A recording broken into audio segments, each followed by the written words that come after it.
विराजमान हमारे प्यारे पिता, हम आपको धन्यवाद करते हैं प्रभु परमेश्वर। इस रात के समय में आपके चरणों में आपने हमें ले आया, इसके लिए धन्यवाद करते हैं पिता। प्रभु हमने आपकी स्तुति की, आराधना किया प्रभु, आपके चरणों में आए हैं वचन को सीखने के लिए। प्रभु हम वचनों को सुनने जा रहे हैं पिता, हम आपसे विनती करते हैं ये वचन हमारे जीवन में बदलावट को लेकर आए। प्रभु हम सिर्फ वचन को सुनने वाले नहीं, उस पर चलने वाले बने। प्रभु परमेश्वर हम प्रार्थना करते हैं कि जो जो बातें आप हमें सिखाना चाहते हैं उन सारे बातों को खुले दिल से स्वीकार करने के लिए हमारे हृदय को तैयार कीजिए। प्रभु परमेश्वर बैठे हुए हर एक को मैं आपके हाथों में सौंपता हूँ। प्रभु आप हर एक दिलों को, मनों को तैयार करने के लिए मैं विनती करता हूँ। आप बोलने वाले हैं पिता, हम सुनने वाले हैं प्रभु। आमीन। तो चलिए आज का वचन देखते हैं और तैयारी करते हैं कि ये अंतिम समय के लिए कलीसिया को और एक विश्वासी को किस बात पर ज्यादा फोकस करने की जरूरत है। क्योंकि आज जो है भारत देश ही नहीं बल्कि पूरे दुनिया में कलीसिया जो है एक विश्वासी का जीवन कैसा होना है उसके ऊपर कम फोकस करते हुए वो कलीसिया कैसी होनी चाहिए उस पर ज्यादा फोकस करते हैं। लोगों को यह समझना मुश्किल हो जा रहा है आज के समय में कि एक एक विश्वासी जब प्रभु में बढ़ता है वो विश्वासी की मंडली कलीसिया कही जाती है, लेकिन आज वो विश्वासी के ऊपर ध्यान कम, वो मंडली को सजाना और मंडली के ऊपर जो कार्यक्रम करना उस पर जो है ज्यादातर फोकस किया जाता है। और यही अंतिम दिनों में होगा जब शैतान जो है आपके ऊपर से कलीसिया का फोकस हटा देगा और बाकी कामों में लगा देगा। तो एक वचन को पढ़ेंगे और ये वचन हर कोई जानता है। ये वचन की गहराई में हम थोड़ा जाने वाले हैं। वचन है मत्ती की किताब 28वां अध्याय 19वां वचन। ये वचन को हम पढ़ेंगे, मत्ती की किताब 28:19।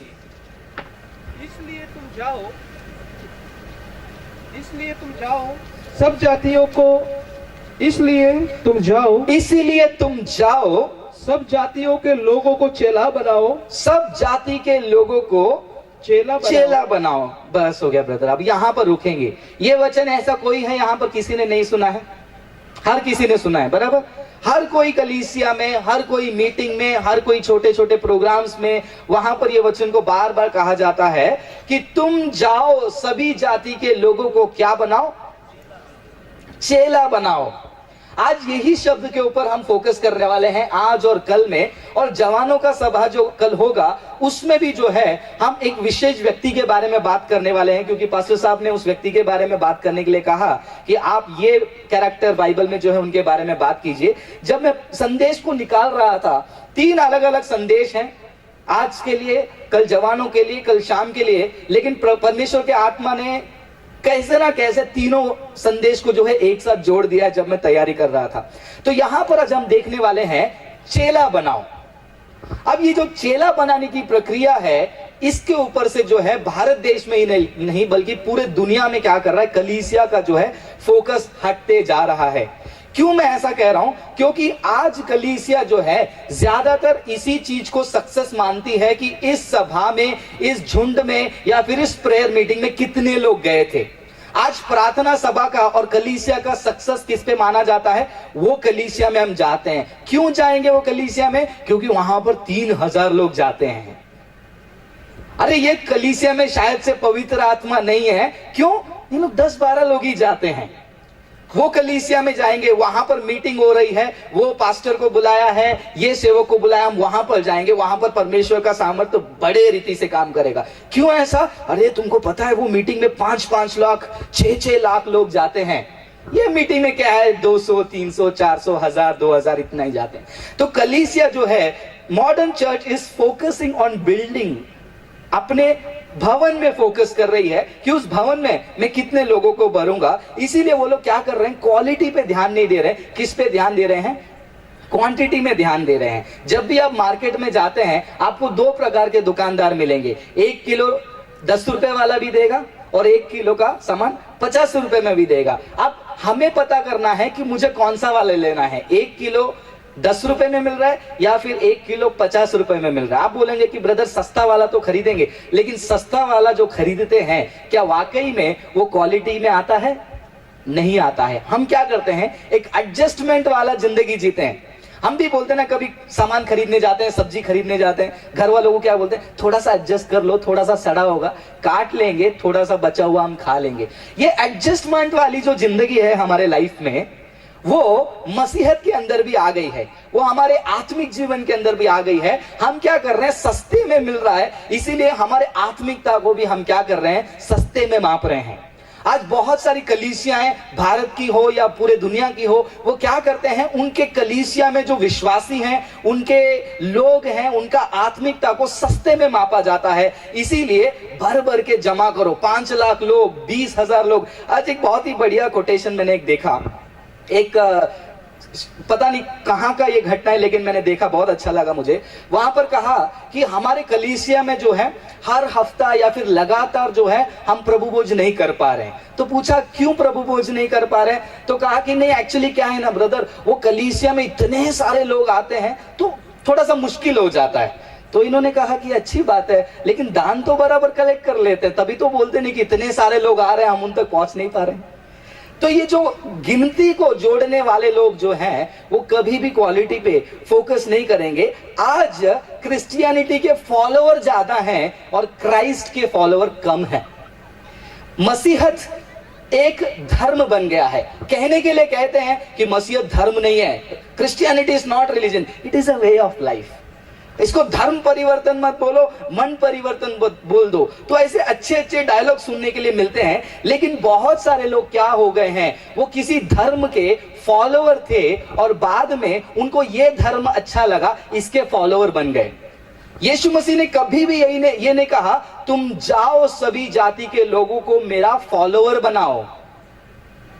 क्या यीशु मसीह ने कहा जाओ सभी जाति के लोगों को मेरा फॉलोअर बनाओ? नहीं भी। यीशु मसीह ने क्या ये कहा कि जाओ सभी जाति के लोगों को मेरे भक्त बनाओ? ये कहा परमेश्वर ने? नहीं कहा। यीशु मसीह ने क्या कहा? तुम जाकर सभी जाति के लोगों को चेला बनाओ। तो आज ये 2 प्रकार के लोगों के बारे में बात करने वाले हैं, जो एक विश्वास ये जो क्रिश्चियनिटी एक धर्म है उसको फॉलो करने वाले लोग, और क्राइस्ट को यानी कि क्रिस्त को फॉलो करने वाले लोग।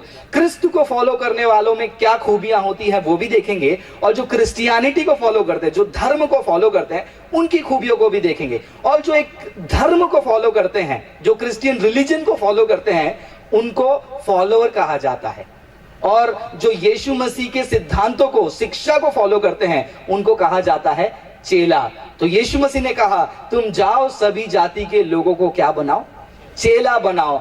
अगर आज जरा एक सोच कर देखिए, 12 चेलों ने, यानी कि 11 चेलों, यूदा इस्करियोत को छोड़कर 11 चेलों ने जो दुनिया में बदलावट लाई है, क्या वैसा टाइप का बदलावट आज ला पा रहा है कोई? बहुत लोग मुश्किल से लड़ रहे हैं, क्योंकि चेले की जिंदगी जो होती है वो दुनिया बदलने वाली होती है। फॉलोअर की जिंदगी जो होती है खुद की जिंदगी बदलने वाली होती है। आपको धीरे धीरे समझ में आएगा मैं क्या बोलने की कोशिश कर रहा हूं। जैसे मैंने कहा, ये किसी धर्म को फॉलो करते थे, कोई कारण के वजह से इनको ईसाईयत अच्छा लगा, इसीलिए यहां पर आ जाते हैं। बहुत सारे लोगों का खाली जगह बदलता है और कुछ नहीं बदलता उनकी जिंदगी में। ध्यान से सुनिए, बहुत सारे लोगों के लाइफ में क्या बदलता है? सिर्फ जगह बदलता है, स्थान बदलता है। पहले मैं हिंदू था, अब मैं क्रिश्चियन हो गया। पहले मैं बुद्ध था, अब मैं ईसाई बन गया। पहले मैं मुसलमान था, अब मैं ईसाई बन गया। खाली नाम बदला है, जगह बदला है, काम सब सेम। वो उसके जीवन में पता चलता है। पहले डांस बार, पब, डिस्को में नाचते थे, अब कहां नाचते हैं? कलीसिया में नाचते हैं। खाली जगह अदला बदली हुई है। कैसे? वहां पर लाइट लगाकर, धुआं उड़ाकर, वहां पर पब में यही डांसिंग होती है ना। कमी रहने नहीं चाहिए ना, वो फील नहीं होनी चाहिए कि मेरा जगह बदल गया। तो यहां पर हम डांस करते थे, कौन सा मूवी के गाने में गाना लगाओ, नीचे से फॉग मशीन आएगा, डांस करेंगे, जंप करेंगे, लाइट यहां वहां से कलरफुल आएगा। और यहां पर आने के बाद मुंबई में एक मीटिंग होती है, इस बार मैं जाने की कोशिश कर रहा था, लेकिन हमारा कोई और जगह पे सेमिनार था शायद से, है ना। वो सेमिनार में हम चले गए इसलिए गए नहीं। वहां पर एक प्रोग्राम होता है, उस प्रोग्राम का नाम है उड़ान। उड़ान कितना अच्छा नाम है। और वहां पर एक भाई गए, उन्होंने व्हाट्सएप में हमको वीडियो भेजा, देखो ब्रदर क्या हो रहा है। वहां पर क्या हो रहा है? वर्शिपर स्टेज पे खड़े होकर गाना गा रहा है, महिमा वाला, अपना टाइम आएगा। वो वीडियो है मेरे पास, अगर किसी को देखना मैं दिखा दूं। चर्च में आप बोलोगे कि नहीं नहीं नहीं चर्च का नहीं हो सकता, अच्छे से वीडियो निकाला है, कवर करके दिखाई कि चर्च है। क्या हो रहा है चर्च में, अपना टाइम आएगा, आएगा तेरा टाइम, आएगा तेरा टाइम, और उस समय में तू बोलेगा हे प्रभु मैं गाना गाता था, तेरी महिमा करता था, और प्रभु तुझे बोलेगा आ गया तेरा टाइम, जा नरक में। आमीन। तो ये जो है बदलावट है जगह का, फॉलोअर्स का। चेला क्या करता है वो बाद में देखेंगे, पहले हम फॉलोअर के बारे में देखेंगे। एक धर्म को फॉलो करने वाले की जिंदगी कैसे होती है, पहले अपने आप को आप जांच कर देखिए, क्या कहीं मैं भी एक धर्म को मान नहीं रहा हूं, धर्म को फॉलो कर रहा हूं। ये शायद मेरे लिए एक धर्म नहीं बन गया है, क्योंकि बोली नहीं बदली, बात नहीं बदला है, गाली देना नहीं बदला है, लड़ाई करना नहीं बदला है, क्रोध करना नहीं बदला है, बदला लेना नहीं बदला है, पैसा ब्याज में देना बदला नहीं है, और मैं ईसाई हूं। आज कितने सारे ईसाइयों को मैं जानता हूं, वो ब्याज में पैसा देते हैं, और ब्याज में पैसा देने के बाद जिस विश्वासी से पैसा रिटर्न नहीं मिलता है, वो विश्वासी को अन्याय भाषा में गाली देते हैं। अन्य भाषा नहीं, अन्याय भाषा में गाली देते हैं। कलीसिया में आके अन्य भाषा बोल लेंगे, बाहर जाकर अन्याय का भाषा उनके साथ करेंगे, क्योंकि their life, their attitude, their practice remains as it is, because they have just change the place from one religion to the other religion. एक धर्म से दूसरे धर्म में वो आ गए हैं। आज ये अंतिम समय के ये जो फॉलोअर हैं, जो धर्म को मानने वाले हैं, क्राइस्ट को नहीं, क्रिश्चियनिटी को फॉलो करने वाले हैं, उनकी जिंदगी के बारे में हम देखेंगे। मैं आपको जो जो वचन पता है वही वचन को जो है मैं लूंगा, और उसी वचन को हम थोड़ा स्टडी करेंगे। हालेलुया। आप सब मेरे साथ हैं? हालेलुया। आवाज और थोड़ा सा, हालेलुया। मुझे लग रहा है कि लोग अभी से निराश होना शुरू हो गए हैं कि आते आते इसने शुरू कर दिया अपना। थोड़ा अच्छा बोल लो ब्रदर, कभी कुछ अच्छा बोलो ब्रदर, कभी हमारे दिल को तसल्ली पहुंचाने वाली बात करो ब्रदर। आप भी कभी बोलो कि परमेश्वर आपको चंगाई करेगा। आप भी बोलो ब्रदर कभी, परमेश्वर कहे तुम्हारे ऊपर अनुग्रह भरपूरी से होगा। क्या आपको मेरे कहने पर यह आश्वासन आएगा कि प्रभु आपसे प्यार करता है? क्या आपको प्रचारक के कहने के बाद ही लगता है अरे हाँ मैं तो भूल गया, परमेश्वर का अनुग्रह मेरे ऊपर है? जब तक प्रचारक माइक में नहीं बोलेगा परमेश्वर कहता है मेरा अनुग्रह तेरे लिए काफी है, तब तक हमको भरोसा ही नहीं होता है। ऐसा है क्या? तो आपको मेरे बोलने की जरूरत नहीं है, किसी प्रचारक के बोलने की जरूरत नहीं है। परमेश्वर अपने स्वर्गदूत को भेजेगा और यहां से अंग में काटा आ जाता है, अभी लगेगा बाजू में स्वर्गदूत है। वो कहे या ना कहे, मैं बोलूं या ना बोलूं, आप विश्वास करते हो परमेश्वर का अनुग्रह, भलाई, करुणा, चंगाई सब आपके लिए है। हालेलुया। आप विश्वास करते हो ना इस बात को? तो बार बार उसी चीज को सुनने वाले जो होते हैं वो फॉलोअर्स होते हैं। फॉलोअर्स का एक अच्छा परिभाषा क्या होता है, उनको बार बार कोई क्या करना चाहिए, ऐसे करना चाहिए, चिंता मत कर, तू बहुत अच्छा है, तू बहुत स्वीट है, तू स्पेशल है, तेरे जैसा कोई नहीं। ये बार बार उनको जो है याद दिलाने वाला कोई चाहिए रहेगा, उनको जो है फॉलोअर कहते हैं। तो सबसे पहले एक वचन को पढ़ेंगे, दूसरा तीमुथी की किताब 4 अध्याय 3 वचन। दूसरा तीमुथी 4 अध्याय 3 वचन हम पढ़ेंगे। पढ़िए ब्रदर।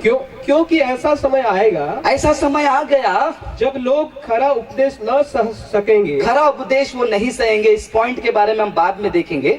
पर कानों की खुजली के कारण अपनी अभिलाषाओं के अनुसार अपने लिए बहुत से उपदेशक बटोर लेंगे। यहां पर फॉलोअर के कम से कम जो है 4 पॉइंट हम ये वचन से निकाल सकते हैं। दूसरा तीमुथी की किताब 4 अध्याय 3 वचन और 4 वचन में एक एक पॉइंट को हम ब्रेक डाउन करके चलेंगे। ये जो फॉलोअर्स होते हैं और जो चेले होते हैं उनमें क्या फर्क होता है, हम चेलों के बारे में बाद में देखेंगे। फॉलोअर्स की सबसे बड़ी खूबी ये होती है, या फिर प्रॉब्लम मैं कह सकता हूं, उनका खुद का एक इच्छा होता है। क्या होता है उनका? खुद का एक लालसा होता है। इसीलिए वचन कहता है वो क्या करेंगे, खुद के इच्छा के अनुसार, खुद के लालसा के अनुसार क्या करेंगे, बाद में आएंगे जो करते हैं, प्रचारक को चुनेंगे, वो सब अलग बात है। तो उनके लिए जो है मसीहत में आने के बाद उनका खुद स्वयं जो है अभी तक मरा नहीं है।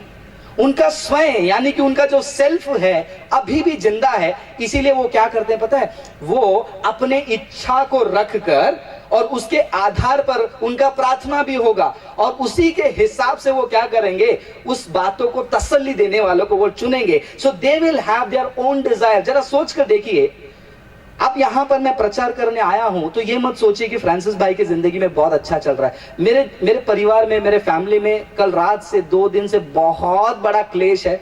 लेकिन वो क्या है, मैं आपको आगे जब चेलों के बारे में बताऊंगा, मैं आपको एक्सप्लेन करूंगा कि क्या होता है चेला बनना और उसका पैसा कितना लगता है, उसका कॉस्ट क्या है, उसके लिए क्या दाम चुकानी पड़ती है। तो यहां पर ये जो फॉलोअर्स होते हैं उनकी एक खुद की इच्छा होती है। प्रार्थना करते समय पहले वो क्या करेंगे, डिसाइड कर लेंगे, फिर बाद में परमेश्वर के पास अप्रूवल के लिए जाएंगे। प्रभु ये मैंने कर लिया है या प्रभु मैंने सोच लिया है, आप बताइए क्या सही है या गलत है। प्लान कर लिया, फिर उसके बाद क्या पूछेंगे, ये सही है या गलत है। अगर परमेश्वर ने गलत बोल दिया, शायद से मैंने बराबर प्रार्थना नहीं किया, फिर से प्रार्थना करता हूं।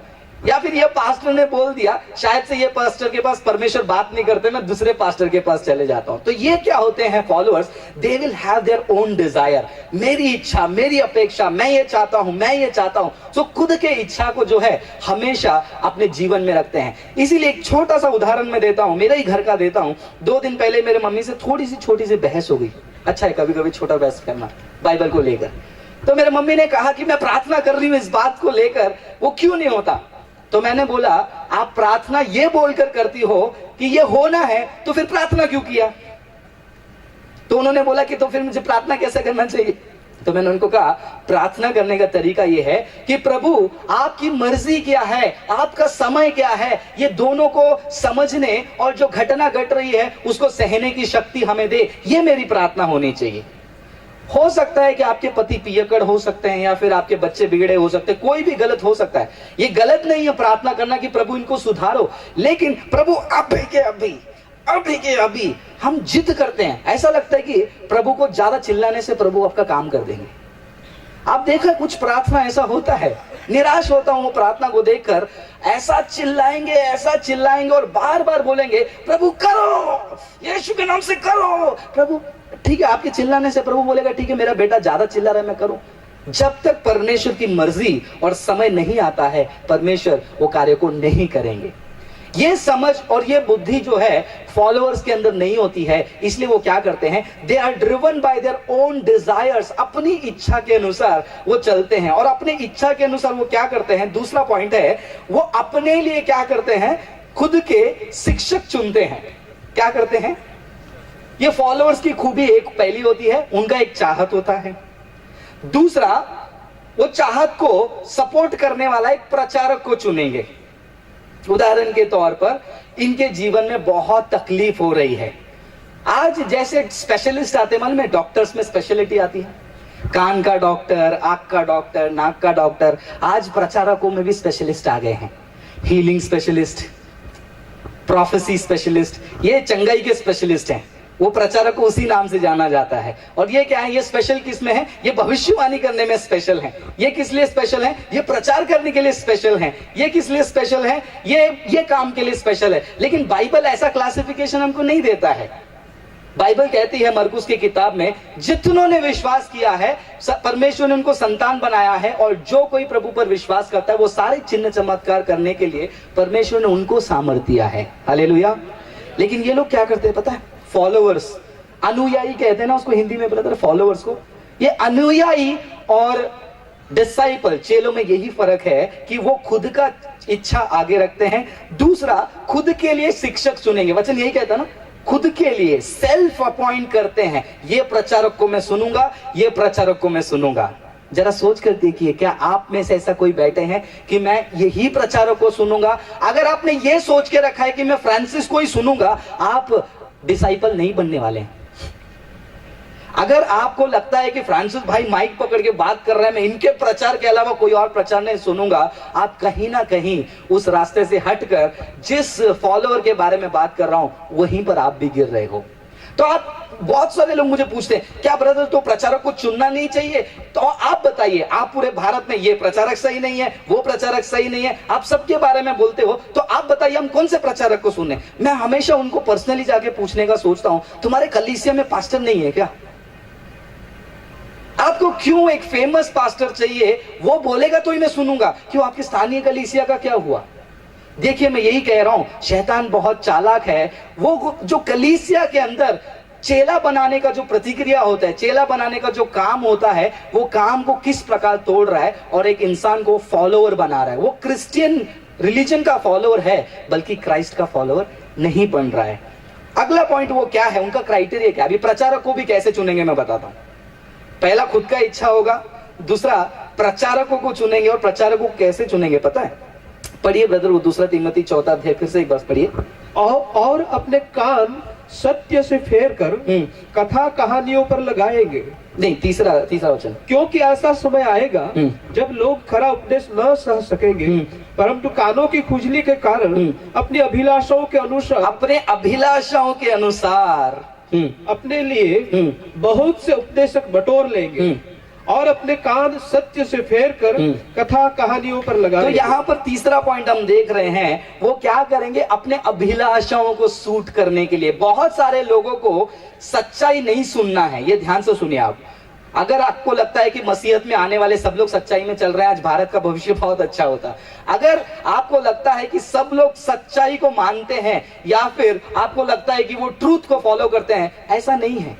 बहुत सारे लोगों को ये आश्वासन चाहिए, कोई उनको बोले कि भैया तू सच्चाई को फॉलो कर रहा है। हाँ, मैं सच्चाई को फॉलो कर रहा हूं। समझ रहे हो आप मेरी बात?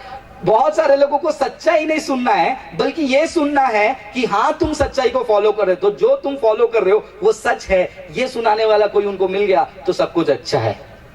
इसीलिए आज हम देखते हैं भारत देश में बहुत सारे झूठे प्रचारक खड़े हो जाते हैं, क्योंकि ये झूठे प्रचारकों का सक्सेस क्या है? उनका टेक्निक नहीं है, उनका टिप्स नहीं है, या फिर उनका ट्रिक नहीं है। ये फॉलोअर्स की वजह से ये झूठे प्रचारक क्या हो गए? खड़े हो गए। क्योंकि शैतान ने क्या किया? इंसान के अंदर एक विश्वासी, जैसे ही वो मसीह में नया आता है, उसके अंदर उसकी खुद की इच्छा को पूरी तरह मरने नहीं दिया। दूसरा, वो क्या करता है? उनके लिए एक प्रचारक को चुनने में मदद करता है। आप बोलोगे क्या प्रचारक को चुनने के लिए भी शैतान मदद करता है? जी हाँ, ये एक बारीक जो चीज है वो बहुत सारे मसीह चूक जाते हैं। हाँ, ये सच है कि शैतान आपको प्रचारक को चुनने भी मदद करता है, क्योंकि शैतान को आपका जो डिजायर है, आपका जो चाहत है, जो बुरा है, वो जानता है, और उसको सेटिस्फाई करने के लिए उसको तो मजा आता है। इसीलिए देखिए, दुनिया में जो लोग गलत काम करते हैं, वो गलत काम करने के सहूलियत और उनके लिए जो तैयारियां हैं वो ऑटोमेटिकली हो जाती है। देखा आपने?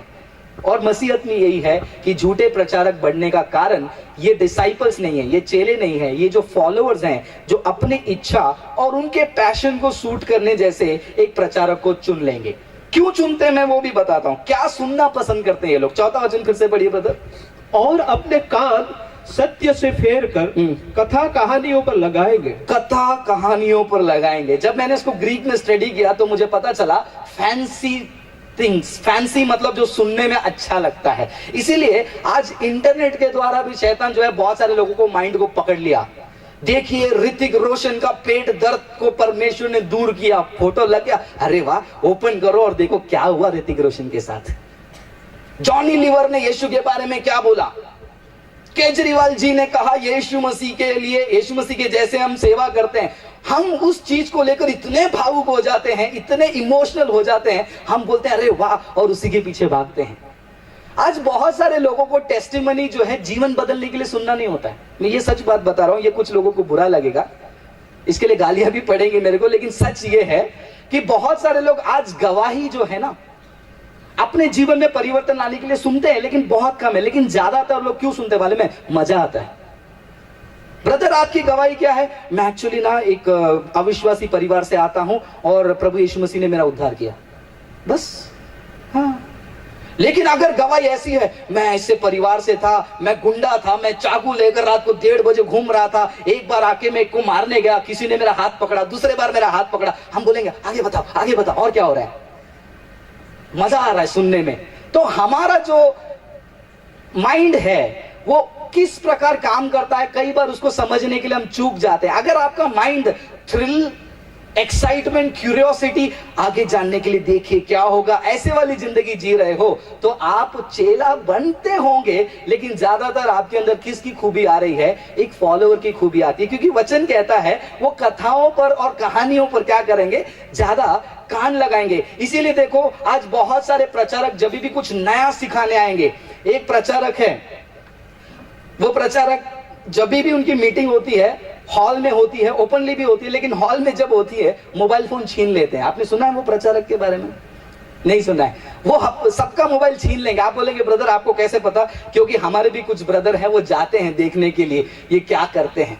ब्रदर क्या आप जासूस बेचते हो क्या? नहीं, मैं जासूस नहीं बेचता हूं, लेकिन बहुत सारे सच्चे मसीह उसी कलीसिया के भाग और उसी मीटिंग के भागीदार होते हैं, लेकिन धीरे धीरे परमेश्वर उनको फॉलोवर से चेला बनाता है, तब ये सारी बातें वो बताते हैं। उनका फोन छीन लिया जाता है। अब हाल ही में जो है बैंगलोर में वो मीटिंग हुई, फोन छीन लिया गया। फिर बाद में देखा अंदर क्या हुआ, तो वो कह रहे हैं कि सेवक की जो परछाई है वो लोगों पर जब पड़ेगी उससे आशीष आएगी। तो उसके लिए क्या किया उन लोगों ने? एक लाइट को लगाया, हैलोजन को पीछे से, जिसके ऊपर वो सेवक के ऊपर वो लाइट पड़ा और जो परछाई लोगों के ऊपर गिर रही है और वो चल रहे लोगों के ऊपर परछाई गिर रही है, आशीष आ रही है, आशीष आ रही है। ये वो फॉलोअर्स हैं जिनको ऐसे चीजों में मजा आता है। क्या ये बाइबल के आधार पर है? हमको क्या करना है, मजा आ रहा है। वो मीटिंग में क्या सीखा, हमको क्या करना है, हमको मजा आ रहा है। Followers love entertainment. फॉलोअर्स को क्या अच्छा लगता है? एंटरटेनमेंट। इसीलिए देखो, जवानों का सभा लगाओ, आप एक किसी नॉर्मल सेवक को बुला लो प्रचार करने के लिए, भीड़ नहीं आएगी। लाइट वाइट लगा लो, वहां पर डांस करवाओ, वहां पर अपना टाइम आएगा गवा लो, भीड़ वहां पर भागेगी। 8 घंटे का वर्शिप प्रोग्राम में खड़े रहकर डांस करने के लिए इनको हिम्मत और ताकत और सब कुछ रहता है, लेकिन 1 घंटे के उपवास प्रार्थना में इनको पानी लाओ भाई पानी लाओ, चक्कर आ रहा है मेरे को। 8 घंटा खड़े रहेंगे और चिल्लाएंगे गाएंगे। क्यों? क्योंकि ये फॉलोअर्स हैं, ये डिसाइपल्स नहीं है। तो फॉलोअर्स वो क्या करते हैं, कहानी कथाओं पर कान लगाते हैं, उनको उसी चीज में एंटरटेनमेंट मिलती है। और झूठे प्रचारक को भी वो लोग वैसे ही चुनते हैं, क्योंकि ये वचन कहता है उनके इच्छा के अनुसार, अभिलाषा के अनुसार वो प्रचारक को भी ऐसा चुन लेते हैं। मेरे को डांस करना मजा आता है तो डांसिंग प्रचारक को हम चुन लेते हैं। तमिलनाडु में जो है एक प्रचारक है, वो स्टेज पे खड़ा रहता है, यूट्यूब पे वीडियो है। वो क्या कहता है, अगर मैं ऐसा एक स्टेप करूंगा तो अभिषेक आएगा, एक ऐसा स्टेप करूंगा तो अभिषेक आएगा। तो म्यूजिक बताता है, टंग टंग टंग टंग करके नाचता है। एक एक स्टेप में म्यूजिक में परमेश्वर का अभिषेक आ रहा है, लोग भी पागलों की तरह नाच रहे हैं उसके साथ। ये कौन है? ये चेले बिल्कुल नहीं हो सकते हैं, ये सारे के सारे फॉलोअर्स हैं, because they are driven by their own desires and they find teachers who can suit their passion। उनके चाहतों को पूरा करने वाला सेवक भी आ गया। तो देखो ना, ये कॉम्बिनेशन देखिए कितना मजेदार कॉम्बिनेशन है। डायसन भाई इधर आ जाइए। अब मुझे जो है एक चीज पसंद है, ठीक है, मुझे ये मान लीजिए ये ऐसा वाला घड़ी बहुत पसंद है और मेरे पास नहीं है। अब मैं क्या करूंगा, जिसके पास वो घड़ी है, अगर वो घड़ी मुझे चाहिए, देखिए ध्यान से समझिए, ये घड़ी मेरे पास नहीं है अभी फिलहाल, ठीक है, पहना हूं। अब ये घड़ी मेरे अंदर चाहत आ गई, मुझे ये घड़ी चाहिए, राइट। अब मैं इसको खरीदना चाहूंगा, कैसे ना कैसे करके इसको मैं पालूंगा। अब मैं क्या करूंगा, ये घड़ी के जानकारी के लिए किसके पास जाऊंगा? किसके पास जाऊंगा? जिसके पास है। तो मैंने देखा ये भाई साहब वो घड़ी की जानकारी दे सकते हैं। भाई कैसे हैं? अच्छे हैं आप? तो ये घड़ी के बारे में क्या लगता है आपको, कितने का मिला? तो ये सारा जानकारी इनसे लिया, इनसे ही पूछा ये कहाँ मिलता है। तो ये क्या कर रहे हैं, मेरे जरूरत को पूरा कर रहे हैं। तो ये जो आज के फॉलोअर्स हैं क्रिश्चियनिटी में, वो क्या करते हैं, प्रचारकों को भी ऐसा चुनते हैं। तो क्या मैं बीमार रहूं तो मैं किसी चंगाई सभा में नहीं जाऊं? मैं वापस से यही कह रहा हूं, क्या आपके स्थानीय कलीसिया में परमेश्वर ने अभिषेक को जो है आधा बोतल रखा है? या फिर परमेश्वर ने कहा कि वहां पर जाओगे, मैं ड्रम में भर के रखा हूं, उसमें डुबकी लगाओ तब जाकर तुमको चंगाई मिलेगी? नहीं ना। आज चंगाई सभाएं बढ़ने का एक अच्छा कारण भी है और बुरा कारण भी है।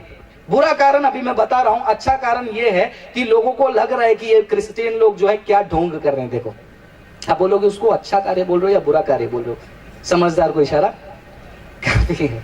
तो यहां पर लोग अपने लिए प्रचारक को अपने चाहत के अनुसार बटोर रहे हैं, क्योंकि उनको वही सुनना है जो वो सुनना चाहते हैं। तो क्या फिर मान लीजिए कल के दिन राकेश पास्टर किसी चीज को प्रचार कर रहे हैं और एक जवान लड़का बैठा है, उसको वो नहीं सुनना है, वो क्या करेगा, इनका बात को सुनेगा?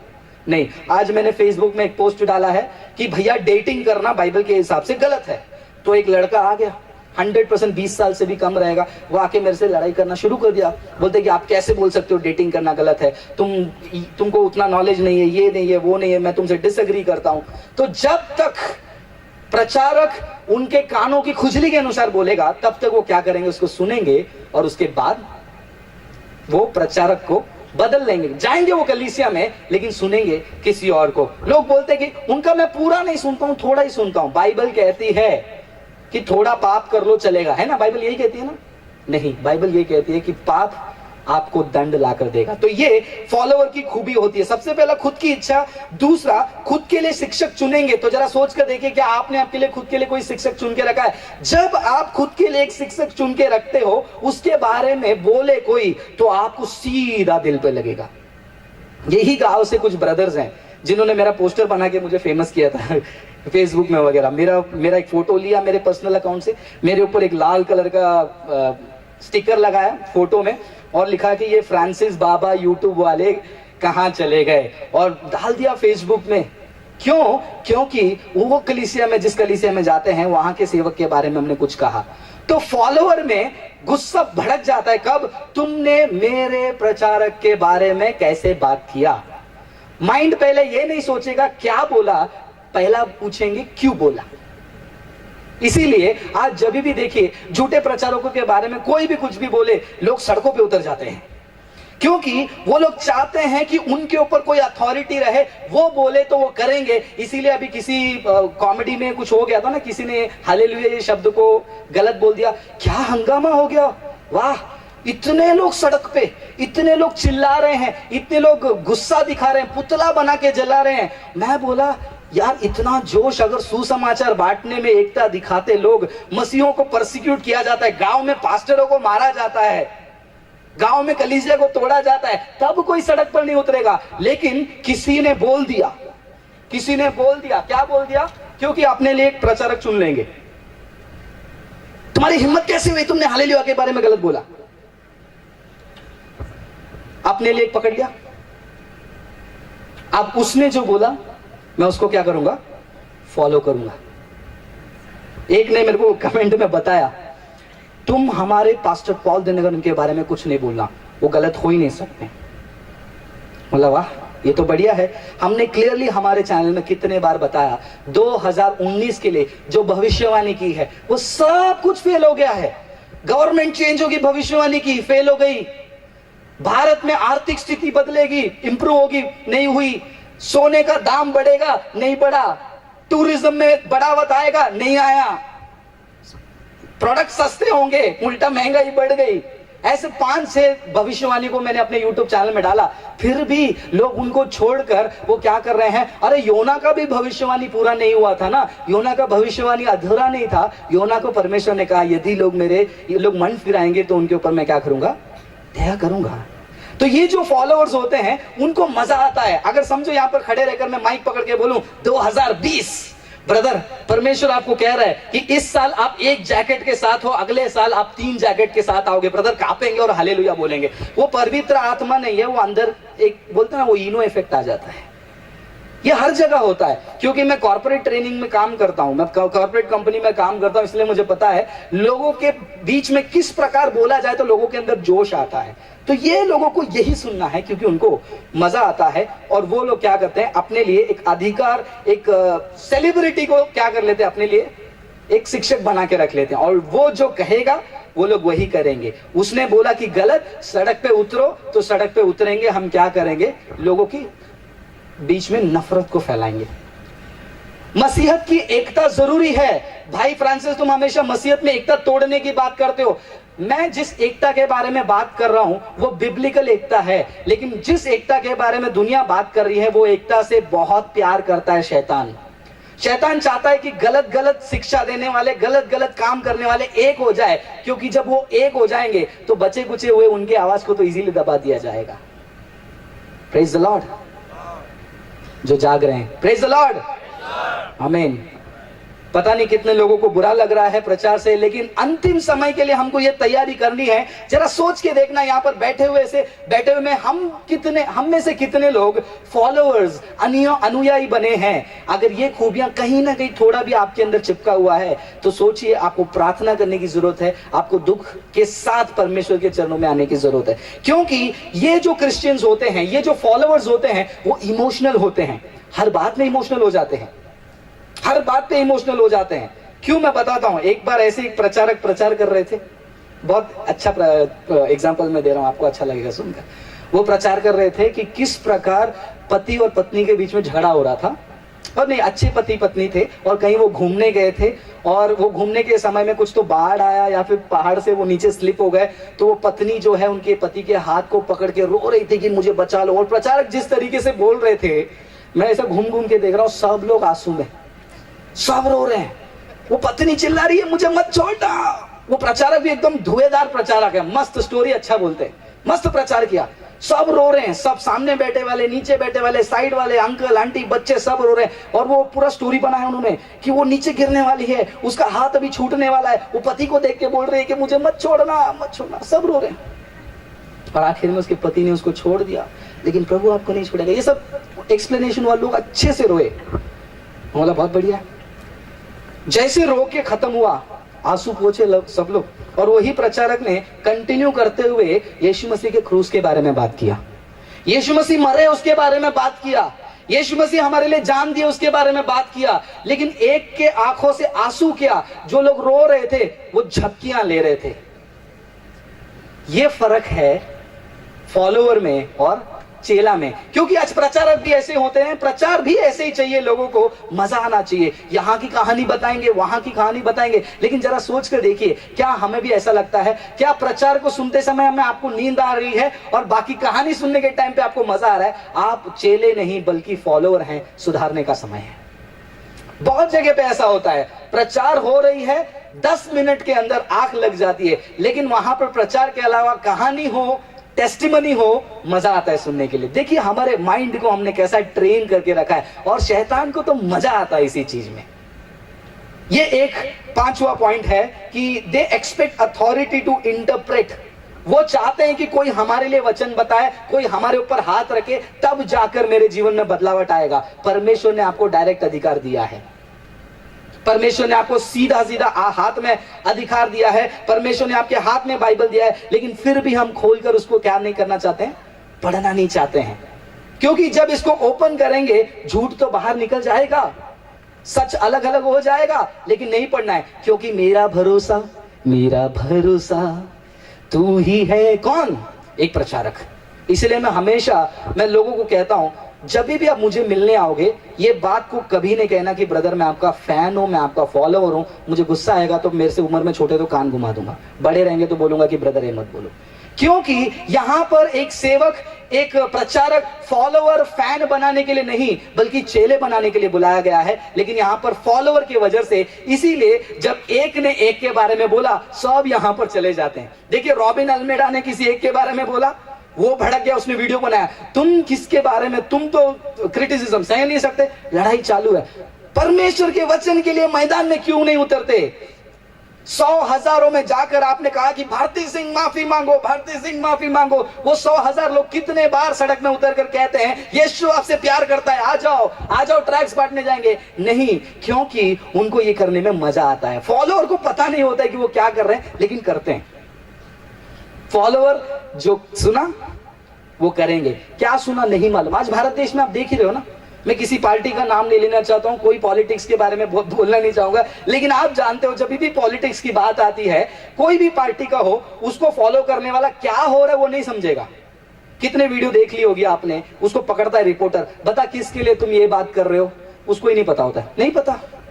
तो फॉलोअर की जिंदगी, ऐसे मसीहों की जिंदगी, क्यों इधर जा रहे हो, अच्छा लगता है, वहां पर उनकी शिक्षा क्या करना है नहीं पता, उन्होंने शिक्षा सही दी नहीं पता। तो क्या आप उनमें से एक हैं? और मैं चाहता हूं कि आप भी जो है यहाँ पर बैठे हुए एक एक वचनों को जो मैं कह रहा हूं उन चीजों को ओपन करके स्टडी कीजिए। हालेलुया। इतना याद रखिए, मत्ती की किताब 22वां अध्याय 14 वचन सफाई से कहता है, बुलाए गए बहुत सारे लोग हैं, बुलाए बहुत सारे लोग हैं, लेकिन कितने थे चुने? कुछ वो चेले बनते हैं। Many are called but few are chosen and only the chosen can become disciples। और भी देखेंगे। छठा क्या है, ये जो फॉलोअर्स होते हैं उनकी एक और खूबी क्या है, दे लव बेनिफिट्स। उनको फायदा में रहना चाहिए, उनको जब तक फायदा मिलेगा तब तक वो क्या करेंगे, मसीह के फॉलोअर बनेंगे। उदाहरण हम बाइबल से ही देखेंगे, कई दुनिया से नहीं देखेंगे। यूहन्ना की किताब 6 अध्याय 26वां वचन को एक जन जोर से जल्दी से पढ़ेंगे।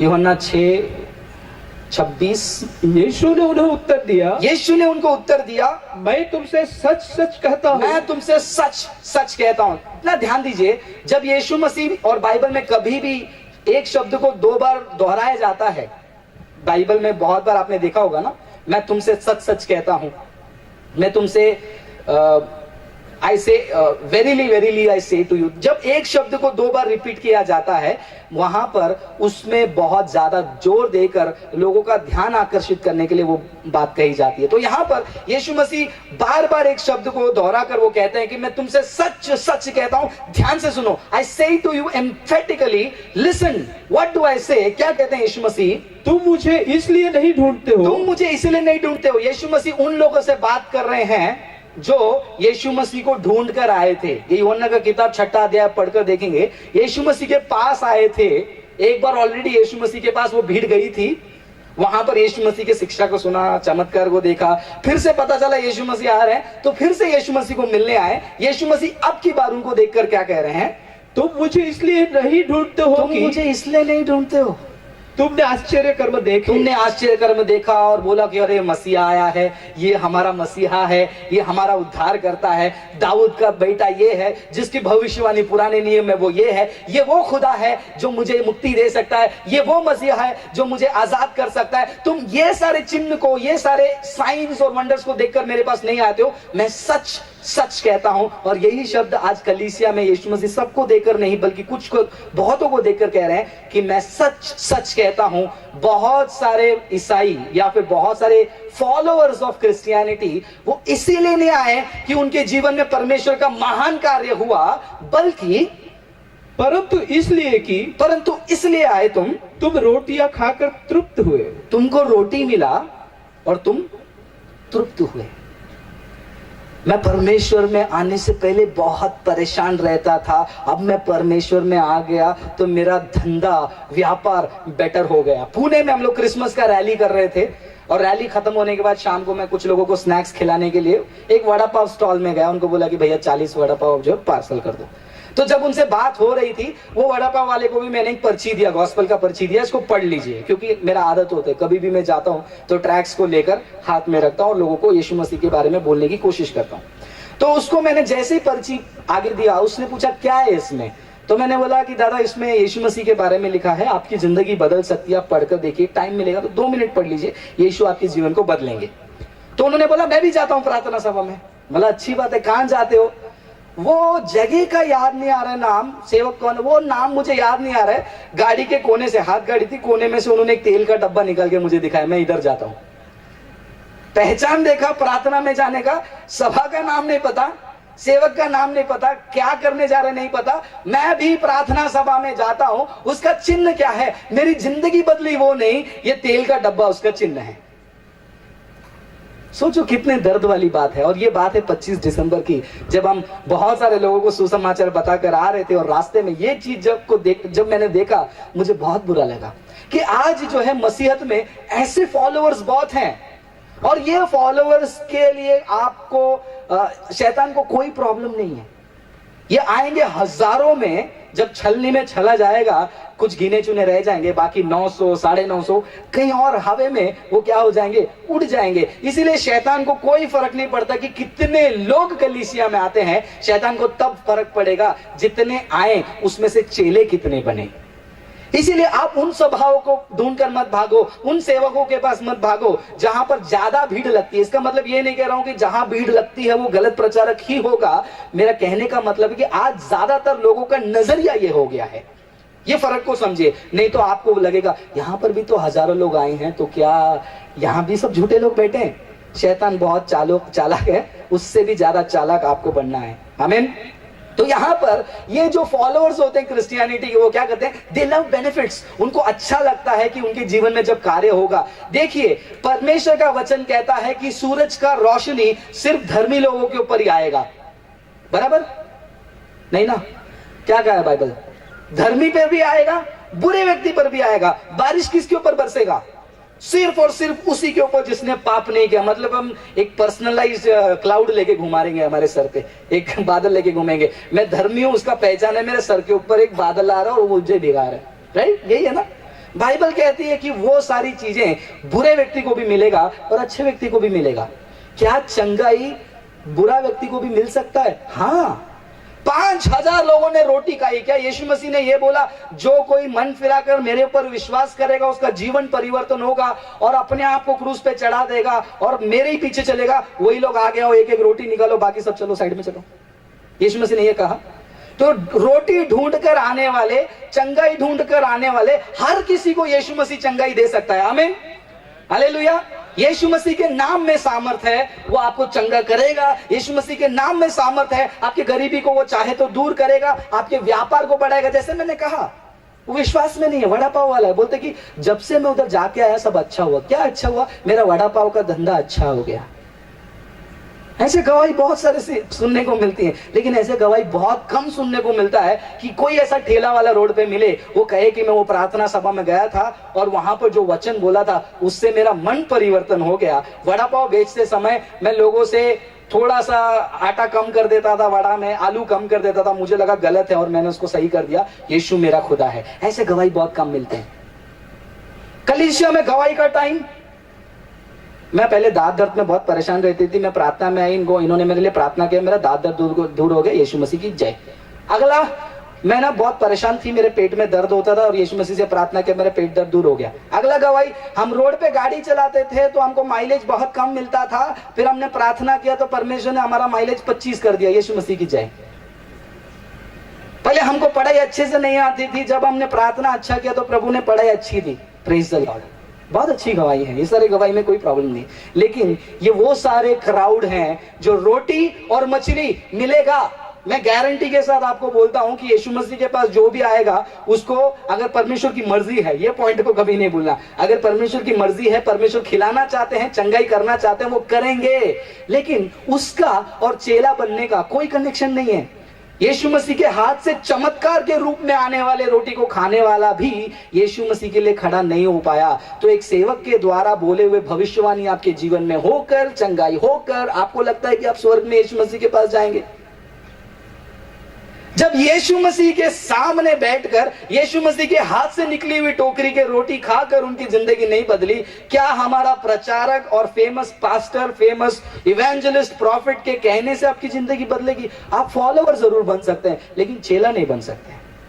तो दे लव बेनिफिट्स। चेले लोग जो हैं, फॉलोवर जो है बेनिफिट को एंजॉय करते हैं। 7वां पॉइंट हम देखेंगे, ये फॉलोवर यानी कि अनुयायियों का और एक क्वालिटी क्या होता है। सब लोग ध्यान से सुन रहे हैं, क्योंकि ऐसा ना हो जाए कि आप सुनते सुनते ऐसे ही ख्यालों में कहीं और चले जाएं। एक बार ऐसे ही प्रचारक, ये बहुत ही पुराना है लेकिन फिर भी मैं बता देता हूँ। एक बार प्रचारक जो है बहुत ही जोरों शोरों से प्रचार कर रहे थे और एक सब लोग सुन रहे थे, लेकिन एक दादी माँ बहुत ही रो रही थी, बहुत रो रही थी वो। तो ये प्रचारक जब भी वो दादी माँ को देखते थे, इनके अंदर जोश आता था और जोश से प्रचार करते थे।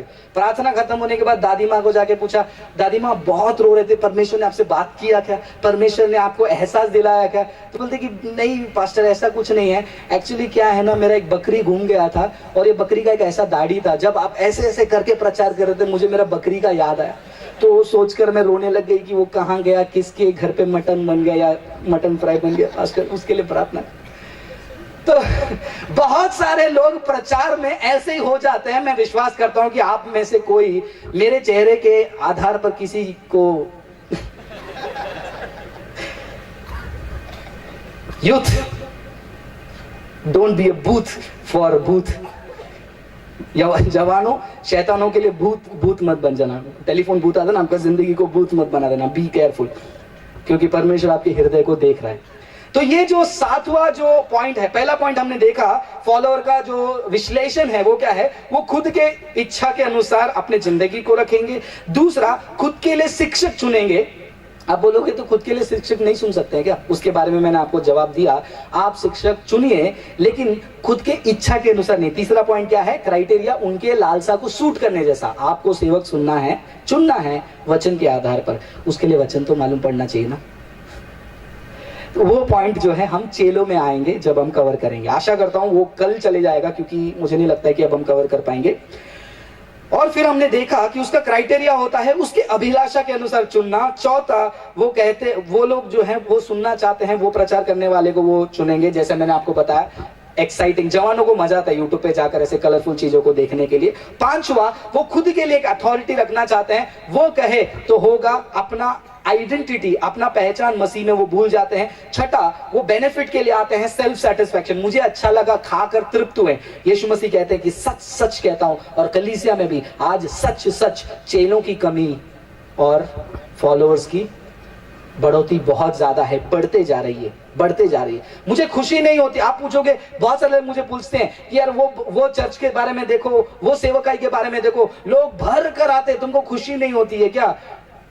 क्या यीशु मसीह ने 5000 लोगों को देखकर ये कहा कि ये सब मेरे चेले हैं? नहीं कहा। यीशु मसीह ने किससे बात की? उन्हीं के चेलों से बात की जो साथ में हैं। तो ये ज्यादा भीड़ को देखकर कभी भी आप कंफ्यूज मत होइएगा। वही मेरा 7वां पॉइंट है। ये जो फॉलोअर्स होते हैं ना, वो इजीली डाइवर्ट हो जाते हैं, उनका माइंड को डाइवर्ट करना बहुत आसान है। और यही प्रॉब्लम गलातिया के कलीसिया को भी थी। इसीलिए पिछले साल के प्रचार में जो मैंने कहा, वही चीज मैं आज आपके बीच में दोहराना चाहता हूं। गलातियों की किताब 3 अध्याय वचन पढ़ेंगे ब्रदर। पहला वचन, हे निर्बुद्धि गलातियों, किसने तुम्हें मोह लिया है? तुम्हारी तो मानो आंखों के सामने यीशु मसीह क्रूस पर दिखाया गया। बस यहाँ पर पॉल जो है शॉक हो गए हैं, है ना, ये एकदम सरप्राइज हो गए हैं। क्या हो गया है तुमको? वो चौंक कर पूछ रहे हैं कि तुम्हारे अंदर, इंग्लिश में लिखा है हु हैज बीविच्ड यू, यानी कि तुम्हारे पर टोना किसने किया है कि तुम्हारे आंखों के सामने जो घटना हुई है उसको देखकर तुम क्या हो गए? मार्ग भटक गए। तो ये जो फॉलोअर्स होते हैं उनको डाइवर्ट करना, यानी कि उनके माइंड को सच्चाई से हटाना बहुत आसान है। इसीलिए आज शैतान उन्हीं लोगों को इस्तेमाल करेगा जिनके अंदर ये खूबी भरकर है। जरा सोच कर देखिए आप किसको सुन रहे हो, जरा सोच कर देखिए आप किसको देख रहे हो, जरा सोच कर देखिए आप किसके पत्रिका को पढ़ रहे हो, किसके किताबों को पढ़ रहे हो, आपके घर पे क्या आ रहा है, वो सारी चीजों को आप ध्यान दीजिए। अगर आपको लगता है कि हर कोई वचन बोलने वाला परमेश्वर की ओर से है, तो शैतान भी आकर आपको एक दिन धोखा देके चले जाएगा, आप देखते रह जाएंगे। बाइबल का वचन कहता है ना, यीशु मसीह के पास जाकर उसने वचन का खेल खेला, तो क्या लगता है आपको छोड़ देगा वो? क्या आपको लगता है कि आप इतने बड़े विद्वान हैं, यीशु मसीह से भी ज्यादा, और इतने पवित्र हैं, आप कहेंगे कि शैतान मेरे पास में आ ही नहीं सकता है? आपको पता भी नहीं चलेगा। शैतान कंधे में हाथ डाल के बोलेगा, हाँ शैतान तेरे पास कैसे आ सकता है? हाँ बराबर बोला तू। 1 मिनट, तू कौन है? ये पहचानने के लिए जो है लोग चूक जाते हैं। तो ये लोग इजीली डाइवर्ट हो जाते हैं। उनका एक और विश्लेषण मैं आपको बता देता हूं, एक वचन को पढ़ेंगे और उसके बाद जो है उनके बारे में देखेंगे। इफिसियों की किताब 4 अध्याय 14वां वचन हम पढ़ेंगे।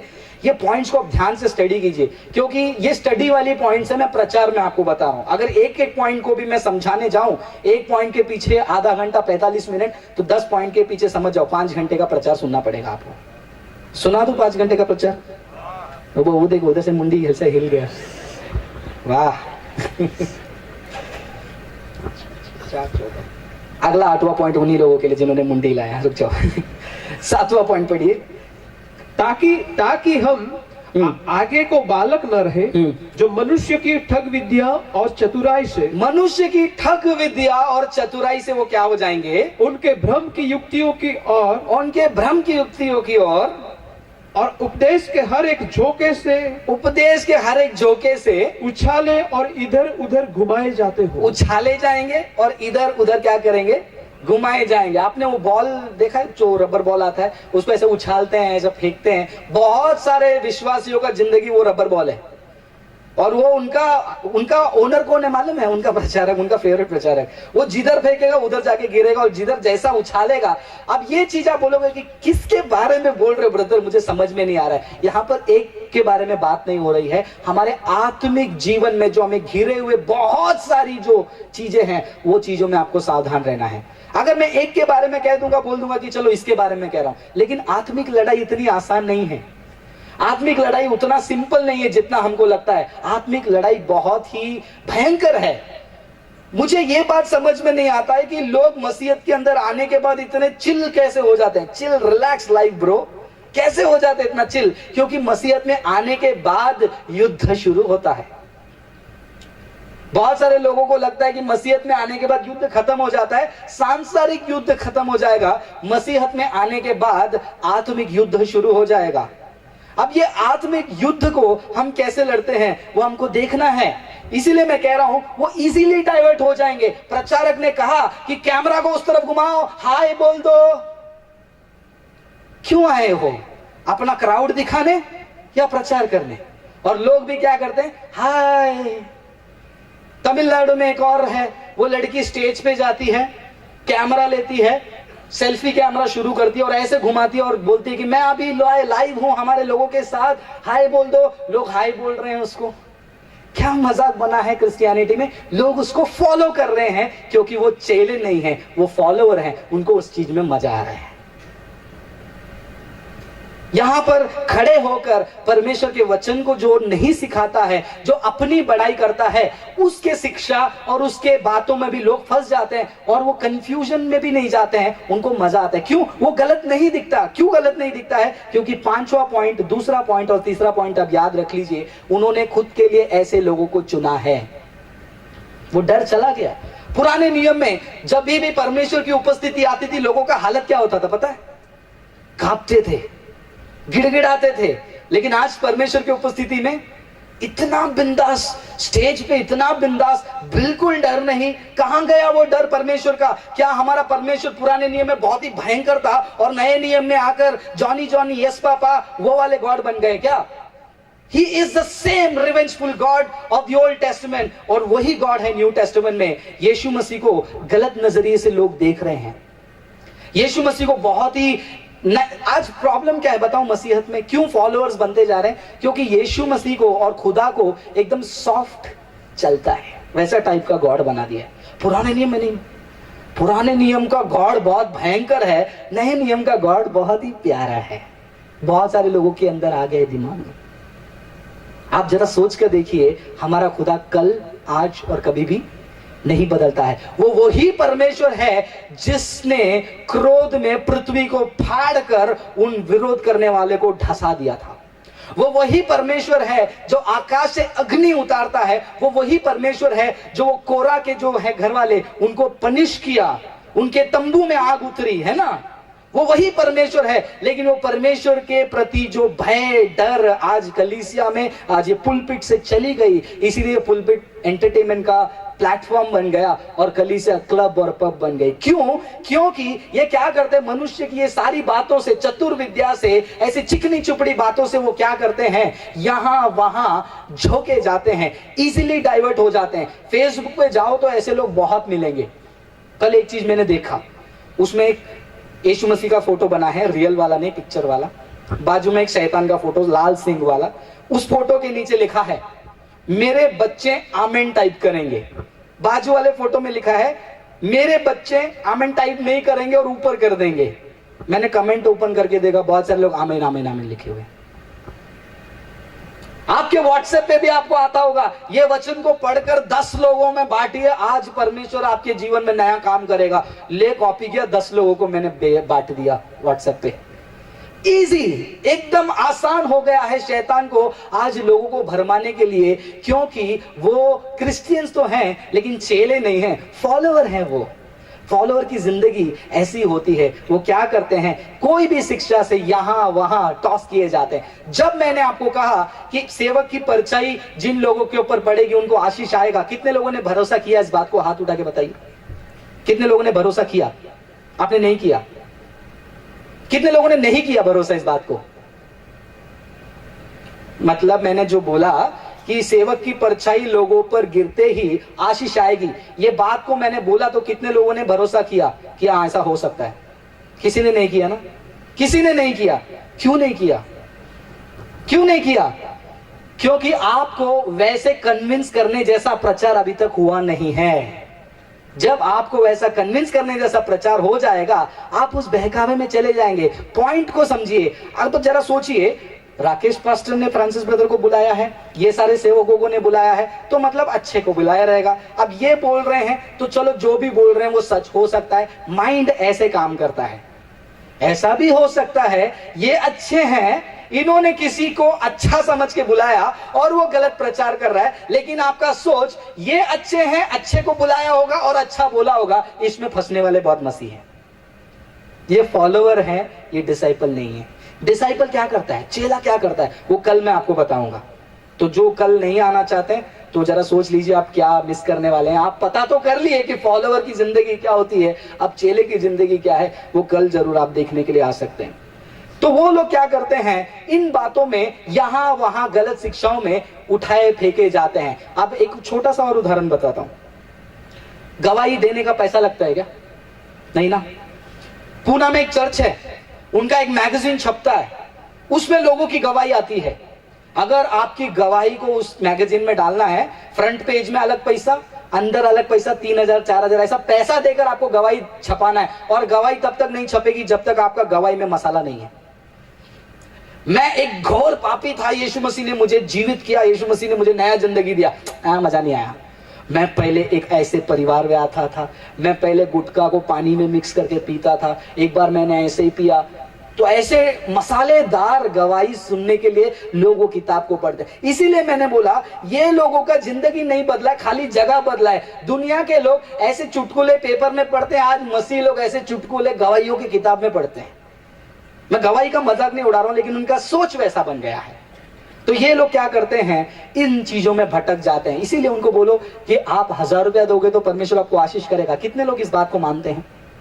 नहीं मानते, राइट? आप लोग नहीं मानते क्योंकि आपको शिक्षा अच्छी मिल रही है। इसके लिए मैं प्रभु को धन्यवाद कहता हूं। लेकिन आप ही के गांव में, इसी डिस्ट्रिक्ट में आप नहीं जानते हो ऐसे कलीसियाओं को? जानते हैं ना, आप उन कलीसिया को जानते हैं जहां पर बल्ब को नीचे फेंकते हैं और बोलते हैं कि बल्ब नहीं टूटता है, परमेश्वर की आत्मा है। मैं घर पे लेट हो गया, परमेश्वर ने मुझे उठाकर मीटिंग में उतार दिया।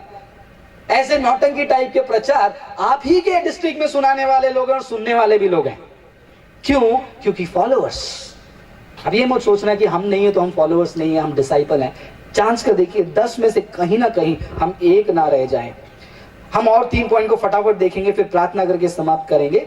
और ये इनकी खूबी, इनका जो और एक पहचान क्या है फॉलोअर्स का, उसी 2 तीमुथी 4 अध्याय 3 वचन में हमने देखा, वो खरा उपदेश को वो क्या नहीं कर पाएंगे, सह नहीं पाएंगे। खरा उपदेश को वो बिल्कुल सह नहीं पाएंगे। ये पॉइंट के बारे में कल मैं थोड़ा डिटेल में बात करूंगा, इसीलिए अब इस पॉइंट को मैं 1 लाइन में छोड़ रहा हूं। 9वां पॉइंट, ये लोग क्या करते हैं पता है? 8वां पॉइंट का वचन पढ़ लेते हैं, यूहन्ना के किताब 6 अध्याय 66। जो फॉलोअर्स होते हैं वो खरी शिक्षा को सह नहीं पाते हैं। जो लोग सो रहे हैं वो जोर से एक बार हालेलुया बोलेंगे। हालेलुया। हाँ, जागते रहो। शैतान गरजने वाले शेर के समान ढूंढ रहा है किसको फाड़ खाए। मुझे पता है आप जागे हो, लेकिन यही मैं बात को कह रहा था पिछले साल। हम फ्लो में चले जाते हैं, हम उस लय में चले जाते हैं। हम यहाँ पर गाना सुनने के लिए नहीं आए, लय में जाने के लिए। यहाँ पर चौकन्ना रहकर एक एक शब्द को, मेरे शब्दों को सुनिए और उसको जांचिए। यस ब्रदर, पढ़िए। इस पर उसके चेलों में से बहुत से उल्टे फिर गए। इसमें से बहुत सारे चेलों में से बहुत सारे उल्टे फिर गए। यीशु मसीह के साथ बहुत सारे लोग आए, यीशु मसीह को फॉलो किया और यीशु मसीह ने उनको शिक्षा दी। और शिक्षा देने के बाद क्या हुआ पता है? वापस पढ़िए। इस पर उसके चेलों में से बहुत से उल्टे फिर गए। बहुत सारे फिर गए। बलबले भैया नहीं आपका नहीं चलता, हमको आगे पढ़िए। और उसके बाद उसके साथ न चले। और उसके बाद नहीं चले। क्यों नहीं चले ब्रदर? तो आप पढ़ लीजिए। वहां पर कहा गया है कि उनको जो है यीशु मसीह की शिक्षा कठिन लगी। तो कठिन शिक्षा को सुनकर वो क्या करने लगे, वहां से हटकर चले गए। और तब जाकर यीशु मसीह ने उनके चेलों को पूछा, क्या तुम भी जाना चाहते हो? तो उनके चेलों ने कहा कि नहीं, अनंत काल का जीवन तो आपके पास है, हम कहां जाएंगे। तो ये चेलों की एक खूबी है जो हम कल देखने वाले हैं। एक पॉइंट है ये। तो ये लोग जो है खरी शिक्षा को सह नहीं पाएंगे। 9वां हम देखेंगे कि ये लोग फॉलोअर बनना चाहते हैं, लेकिन ये रियल में फॉलोअर नहीं है। जल्दी से हम लूका के किताब 9वां अध्याय 57 से लेकर 62 तक पढ़ लेंगे फटाफट।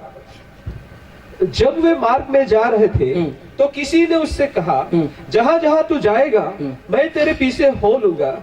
यीशु ने उससे कहा, लोमड़ियों के भट्ट और आकाश के पक्षियों के बसेरे होते हैं। अब यहाँ पर चेलों के बारे में बात नहीं की है, यहाँ पर फॉलोअर्स के बारे में बात की जा रही है। यहाँ पर कुछ लोग जो है यीशु मसीह के पीछे आकर बोलना चाहते हैं, यीशु मसीह मैं आज से मैं तेरे पीछे आना चाहता हूँ। और यीशु मसीह ने उनको देखकर कहा, यीशु ने उससे कहा, लोमड़ियों के भट्ट और आकाश के पक्षियों के बसेरे होते हैं, पर मनुष्य के पुत्र को सिर धरने की भी जगह नहीं। लोमड़ियों के लिए जो है जगह है, आकाश के पक्षियों के लिए जगह है, लेकिन मनुष्य का पुत्र मेरे लिए जगह नहीं है भैया। तुम्हारे हृदय में लोमड़ी जैसे बातें छुपाने के लिए तुम्हारे हृदय में जगह है, तुम्हारी सोच पक्षियों जैसे उड़ने वाली सोच जरूर है, लेकिन यीशु मसीह मेरे लिए तुम्हारे जीवन में जगह नहीं है। उसने दूसरे से कहा मेरे पीछे हो ले। उसने कहा, अब वो बोलता है कि उसको यीशु मसीह के पीछे आना चाहता था। यीशु मसीह ने उसको देखकर कहा चलो मेरे पीछे चलो, फॉलोवर बन जाओ मेरे। उसने कहा हे प्रभु मुझे पहले जाने दे कि अपने पिता को गाड़ दूं। मैं पहला थोड़ा अपना काम थोड़ा सा बचा है, उस काम को क्या कर लेता हूं करके आ जाता हूं। तो चेले में और फॉलोवर में क्या फर्क है? चेला जब यीशु मसीह ने मत्ती को जाके, कल का पॉइंट है थोड़ा आपको हाईलाइट दे देता हूं। यीशु मसीह ने जब मत्ती को पूछा, यीशु मसीह ने मत्ती को बोला कि चलो मेरे पीछे, मत्ती ने क्या किया?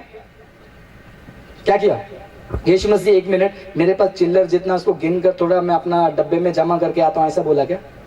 ऐसे उठ के ऐसे चला गया। और यहां पर यीशु मसीह एक को वापस से बोल रहे हैं चलो मेरे पीछे। वो क्या बोल रहा है? क्या बोला उसने? क्या बोला ब्रदर उसने? पहला मैं घर पे जाता हूं, पहले जाने दे कि अपने पिता को गाड़ दूं। पहले जाकर मैं अपने पिता को गाड़ के आता हूं। मतलब मरा हुआ बाप घर पे है और इधर आके प्रचार सुन रहा है। क्या विश्वास है ब्रदर, वाह! ऐसे बहुत सारे लोगों का विश्वास है ब्रदर, बड़ा प्रॉब्लम में भी मैं परमेश्वर के पास आया हूं। आते हैं फॉलोअर्स, कभी कभी चेले जैसे दिखाई देते हैं, वो प्रॉब्लम में भी परमेश्वर के चरणों में आते हैं, लेकिन जब बात आती है पूरी तरह यीशु के पीछे चलने के लिए, उनको अपना घर का काम याद आ जाता है। जरा देखिए, आप में से कोई ऐसा कोई नहीं है जब यीशु मसीह के पास चलने के लिए कुछ याद आ जाता है? इसके बारे में कल और थोड़ा हम डिटेल में देखेंगे। आगे पढ़िए। उसने उससे कहा मरे हुए को अपने मुर्दे गाड़ने दे। मरे हुए को अपना मुर्दा गाड़ने दो भैया, पर तू जाकर परमेश्वर के राज्य की कथा सुना। आगे एक और ने कहा, अब देखो ये फॉलोवर का लाइन लग गया है। यीशु मैं तेरे पीछे आऊंगा, यीशु के पीछे चलूंगा, डांस करेंगे, अपना टाइम आएगा, यीशु के पीछे जाएंगे, यीशु के पीछे मैं दौड़ूंगा। कितने लोग यीशु के पीछे आएंगे? हालेलुया बोलिए। वो मीटिंग में हालेलुया होगा, सब कुछ होगा, लेकिन यीशु मसीह के पास जाकर जब वो फॉलो करने की बात आती है, एक और ने आया और उसने कहा हे प्रभु मैं तेरे पीछे हो लूंगा, मैं तेरे पीछे आऊंगा। एक मिनट, नो प्रॉब्लम, मैं आऊंगा आपके पीछे, मैं आपके पीछे आने के लिए रेडी हूं। मैंने ना बोला क्या? मैंने ना बोला है क्या? कभी नहीं बोला है ना। मैं आऊंगा आपके पीछे यीशु मसीह, मैं आऊंगा। पहले मेरे पापा को तो थोड़ा क्या है यार, थोड़ा हमारा भी समझो, हमारा भी लाइफ है, हमारा भी वाइफ है, हमारा भी बच्चा है, हम भी। एक और आया और यीशु मसीह के पीछे आना चाहता था, लेकिन टर्म्स एंड कंडीशंस अप्लाइड। आगे, पर हे प्रभु मैं तेरे पीछे हो लूंगा, पर पहले मुझे जाने दे कि अपने घर के लोगों से विदा ले आऊं। 1 मिनट घर पे जाऊं, पप्पी झप्पी कर लूं, थोड़ा हाय हेलो कर लूं, सलाम नमस्ते कर लूं और मैं पीछे वापस से आ जाऊंगा। मैं कहीं नहीं जा रहा हूं, मैं आ रहा हूं। तो ये जो फॉलोअर्स की जिंदगी यही होती है, चेले ऐसे नहीं होते। अगर चेलों के बारे में देखना है, थोड़ा हिंट दे रहा हूं कल के प्रचार का। यीशु मसीह ने जब चेलों को चुना, जब पतरस को उसने बुलाया, जब मत्ती को बुलाया, उनका एटीट्यूड देखो और इनका एटीट्यूड देखो। कुछ लोगों को समझ आ रहा है, कुछ लोगों को नहीं आ रहा है। जिनको नहीं आ रहा कल पक्का आइए और सुनकर जाइए, और जिनको समझ में आ रहा है वो लोग भी कल आइए, क्योंकि ये मत सोचना कि मेरे को समझ में आ गया। तो ये फॉलोअर्स हैं, आना चाहते हैं यीशु के पीछे, यीशु के पास ही हैं, यीशु के साथ ही खड़े हैं। तो बहुत सारे ऐसे लोग हैं, मसीही हैं, यीशु के साथ ही खड़े हैं, भवन में ही खड़े हैं, लेकिन जब यीशु मसीह उनको चेला बनाने के लिए बुलाता है तब उनको पीछे जाना होता है। दूसरे ने भी वही कहा। आगे पढ़िए ब्रदर, 62 तक पढ़िए। यीशु ने उससे कहा जो कोई अपना हाथ हल पर रखता है पीछे देखता है वह परमेश्वर के राज्य के योग्य नहीं। वो परमेश्वर के राज्य के योग्य नहीं है। तो बहुत सारे मसीह जो क्रिश्चियंस बनते हैं, वो चेले कब नहीं बनते हैं? जब वो हल को पकड़ते हैं और हल को छोड़ते हैं। तो हल को पकड़ने के उसी क्षण किसी को ये नहीं सोचना है कि मैं चेला बन गया। आप में से कितने लोग चेले हैं? जरा हाथ उठा के बताइए। क्योंकि चेला कोई पोस्ट नहीं है कि आपको ऐसा स्टिकर लगा दिया आज से तू चेला चाह, ऐसा टिक्का लगा के नहीं बेचते कि तू चेला है आज से। नहीं, चेला एक प्रोसेस है, चेला एक क्रिया है, चेला गिरता है, उठता है, उसके बारे में हम कल देखेंगे। लेकिन एक फॉलोअर का काम क्या होता है? मत्ती 15वां अध्याय 8वां वचन में लिखा है, ये लोग मुंह से सिर्फ मेरा महिमा करते हैं, लेकिन इनका दिल मेरे से बहुत दूर है। बहुत सारे क्रिश्चियंस का मुंह कहता है तेरे नाम के लिए जिए हम, तेरे नाम के लिए जिए हम, लेकिन रियल जिंदगी देखो किसके लिए जी रहे मालूम पड़ेगा। जवानों के बीच में कल बहुत बात करूंगा, क्योंकि बहुत सारे लोग मेरे को फ्रेंड रिक्वेस्ट भेजते हैं और क्या हिम्मत होती है, वाह रिलेशनशिप स्टेटेड कॉम्प्लिकेटेड, वाह फेसबुक में रिलेशनशिप स्टेटस में कॉम्प्लिकेटेड, मतलब आप ठीक है कल बात करते हैं हम लोग। तो ये लोग जो है सिर्फ जुबान से यीशु मसीह की महिमा करते हैं, लेकिन इनका दिल जो है यीशु मसीह से किलोमीटर और मीलों और ग्रहों की दूरी के समान दूर है। उनका रियल लाइफ उनके शब्द से मैच नहीं करता है। मुंह से बोलता है मैं फॉलो करना चाहता हूं, लेकिन दिल उसका फॉलो करने का नहीं है। मुंह से बोलता है कि मैं आना चाहता हूं, लेकिन दिल में क्या है, घर के लिए मुझे जाकर सब सेटिंग करके सब सेट करके मैं आपके पीछे आना चाहता हूं। तो आप ये मत सोचना कि ब्रदर तो क्या घर बार छोड़ के आ जाएंगे, इसको जानने के लिए कल आइए। हालेलुया। तो यहां पर ये 9वां पॉइंट है, वो wanna be फॉलोअर्स बनना चाहते हैं। They just give lip service and they say they proclaim, they claim to be Christians, but in reality they are not Christians. इसलिए मैंने कहा उनका सिर्फ जगह बदला है, जिंदगी अभी तक वही है। कुछ मसीहों को देखिए, वो पहले न्यूज़पेपर में क्या पढ़ते थे, वो पढ़ते थे कि मेरा वृश्चिक राशि है, मेरा सिंह राशि है, अभी भी पढ़ते हैं। बाइबल का वचन कितना क्लियर है, फिर भी आज जानना है मुझे न्यूज़पेपर में आज मेरे साथ क्या होगा वो पढ़ना है। कुछ मसीह लोग उसको नहीं करते हैं, लेकिन कैलेंडर में वचन पढ़ेंगे, 1 तारीख को ये वाला वचन। क्यों 1 तारीख को वो वचन का अध्याय नहीं पढ़ सकते? नहीं, आज प्रभु मेरे लिए क्या बोल रहा है। 2 तारीख को प्रभु ने कहा मैं तेरे आगे जाऊंगा, मतलब 3 तारीख को तुम्हारे पीछे जाएंगे क्या, तुम्हारे आगे नहीं जाएंगे? खाली जगह बदल गया है और काम सेम टू सेम। इसलिए कहा वहां नाचा, यहां पर भी नाचा। वहां पर न्यूज़पेपर में पढ़ लिया कि आज मेरे लाइफ में क्या होगा, यहां पर वचन को आधा अधूरा उंगली निकाल कर बीच में रखना, या फिर जब प्रतिज्ञा वचन दी जाती है तभी तो मेरे को शौक लगता है यार। मैं एक बार मैं ऐसे खड़ा था, देख रहा था प्रतिज्ञा वचन दी जा रही है, यहाँ पर दिया जाता प्रतिज्ञा वचन मास्टर नए साल में एक को इंडिविजुअल, बहुत बढ़िया है, अच्छा लगा सुनकर मुझे। जब प्रतिज्ञा वचन दिया जाता है मैं बोलता हूँ कि क्या बढ़िया काम हो रहा है। प्रतिज्ञा सबके लिए जरूरी है, लेकिन यहाँ पर पॉइंट देखिए, प्रतिज्ञा का वचन दिया जा रहा है, लोग आ रहे हैं, मेरे आंखों के सामने ये हो रहा है, लोग आ रहे हैं, आंख बंद कर रहे हैं, प्लेट में हाथ घुमा रहे हैं, और हाथ में एक आया, एक सिस्टर ने निकाला, देखा, अच्छा नहीं लगा, वचन को रखे, फिर घुमाई और फिर दूसरा ली, अच्छा लगा। क्या प्रतिज्ञा ऐसा मिलता है आपको? तो जिंदगी नहीं बदली है, खाली जगह बदल गया है। पहले सोरठ खेलते थे, यहां पर आकर नया सोरठ खेल रहे हैं। सोरठ पता है ना आपको, दुकान में जाकर वो लॉटरी खरोचते हैं। अब ये 5 रुपए के टिकट में मुझे क्या मिलेगा, अब 2020 में मेरे लिए क्या होगा, ये 2020 में ये पूरा आपके लिए। एक वचन को लेकर क्या जिंदगी बना रहे हो? परमेश्वर ने आपको पूरा बाइबल दिया है।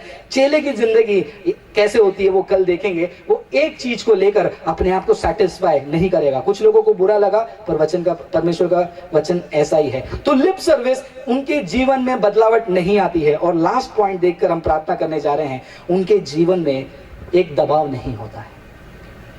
और ये पॉइंट जब भी मैं कहता हूं मुझे बहुत दर्द के साथ कहना पड़ता है, और ये पॉइंट के बिना मेरा कोई भी प्रचार अधूरा रहेगा, कि फॉलोअर वो होता है जो कभी भी परमेश्वर के राज्य को सुसमाचार के द्वारा बढ़ाने की इच्छा नहीं रखता है। वो कलीसिया के कामों के लिए पैसा देगा, अपने व्यापार में से पैसा देगा। एक ब्रदर को मैं जानता हूं, 2 ब्रदर को जानता हूं मैं, साल में पूरे साल भर चर्च में नहीं आएंगे, लेकिन एक बार आएंगे क्रिसमस के टाइम पे, और 5,000 10,000 उस सेवक के हाथ में पकड़ा के चले जाएंगे। मैंने उस ब्रदर को पकड़ा, मैंने बोला आप ऐसा क्या काम कर रहे हो, आप वो चर्च में तो जाते नहीं है, आप कहीं और चर्च में जाते हो, फिर वो चर्च में जाकर साल में एक बार आकर आप उनको पैसा देते हो। गलत बात नहीं है, दीजिए, लेकिन साल में एक बार क्यों? तो उन्होंने मुझे जो एक्सप्लेनेशन दिया ना, वो सुनकर मैं चौंक गया। उन्होंने कहा कि देखिए ब्रदर, अब हम पहले यहां पर आते थे तो हमारा मेन कलीसिया यही है, अब हम कहीं जा रहे हैं तो प्यार तो नहीं टूटेगा ना। मुझे सुनकर बड़ा मजा आया, अरे वाह क्या प्यार है। तो कैसा है ना, देखिए कभी कभी हमारे दुकान में गणपति के लिए भी मांगने आ देते, उनको भी दे देता हूँ। वहां पर जब मुसलमानों का कोई खिचड़ा बनना होता है वो भी मांगते, उनको भी दे देता हूँ। जब महाशिवरात्रि आती है वो टाइम पे मांगते, वो टाइम पे भी दे देता हूँ। तो अपना ही तो है, वो क्या है, आप यहाँ पर नहीं आते तो क्या हुआ, हम दे देंगे। मतलब इधर थोड़ा ये तेरा ले ले, ये तेरा ले ले, ये। तो ये फॉलोअर्स की जिंदगी क्या होती है ना, वो सब काम करेंगे कलीसिया में, वो स्पीकर उठा के रखेंगे, वो म्यूजिक बजा लेंगे। जो भाई यहाँ पर म्यूजिक बजा रहे हैं, आपके बारे में नहीं बोल रहा हूँ, नहीं तो फिर कल नहीं आएंगे, फिर मुझे बजाना पड़ेगा। यहाँ पर म्यूजिक बजाएंगे, यहाँ पर माइक सेटिंग करेंगे, डेकोरेशन करेंगे, बैनर लगाएंगे, सब कुछ करेंगे, लेकिन बाहर जाकर लोगों को सुसमाचार नहीं बताएंगे। Brother sister, you are just a follower, you are not a disciple.